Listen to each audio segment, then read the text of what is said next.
যশোরের অভয়নগরের এক তরুণ টাইলস মিস্ত্রি মাত্র 1 লাখ টাকায় বানালেন জিপ গাড়ি। তার ব্যাটারি চালিত পরিবেশ বান্ধব গাড়িটি এলাকায় সৃষ্টি করেছে বিস্ময়। যশোর থেকে নজরুল ইসলাম মল্লিকের তথ্য ও ছবিতে ডেস্ক রিপোর্ট। অভয়নগর উপজেলার সিদ্ধিপাশা ইউনিয়নের ধুলগ্রামের বিএম আসলাম হোসেন পেশায় টাইলস মিস্ত্রি। কোনো প্রাতিষ্ঠানিক শিক্ষা ছাড়াই একান্ত প্রচেষ্টায় বানিয়ে ফেলেছেন শখের জিপ গাড়ি। তা নিয়ে এলাকায় বেশ ঘোরাফেরা করছেন তিনি। ড্রাইভারের আসনসহ 4টি সিট রয়েছে গাড়িটিতে। ব্যাটারিতে চলে বলে পরিবেশ বান্ধব।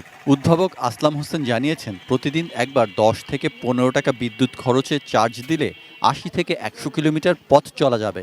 গাড়িটি তৈরিতে তার খরচ হয়েছে মাত্র 1 লাখ টাকা। স্বাস্থ্যকর অল টাইম ফ্যামিলি কেক, সব সময় অল টাইম হেলদি লাইফ। তো ছোটবেলায় থেকে ওই বড় লোক মানুষটা প্রাইভেট কার চড়ে যায়, দেখতে খুব ভালো লাগে। তাই আমার মনে একটা ইচ্ছে যে আমি একটা গাড়ি তৈরি করব।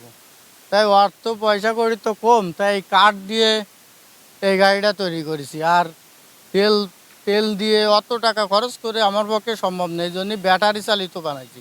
আসলাম হোসেনের জিপ গাড়ির খবর ছড়িয়ে পড়েছে এলাকায়। তা যেমন বিস্ময় সৃষ্টি করেছে, তেমনই পাচ্ছে প্রশংসা। দেখতে আসছে দূর দূরান্তের মানুষ। তিনি গাড়ি তৈরি করে আমরা অনেক হাসি তামাশা করতাম। পরে কাকু যখন বাস্তবে রূপ দিছে, রাস্তায় নিয়ে বেরোয়, আমাদের অনেক লোকে দেখে। এলাকা থেকে আসলাম দেখতে এবং দেখে খুব ভালো লাগতেছে। অভিভূত হয়েছে যে আমাদের এলাকারই একজন মানুষ এটা বানিয়েছে।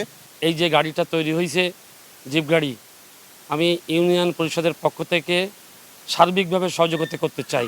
সম্পূর্ণ গাড়িটি তৈরি করে উঠতে পারেননি আসলাম হোসেন।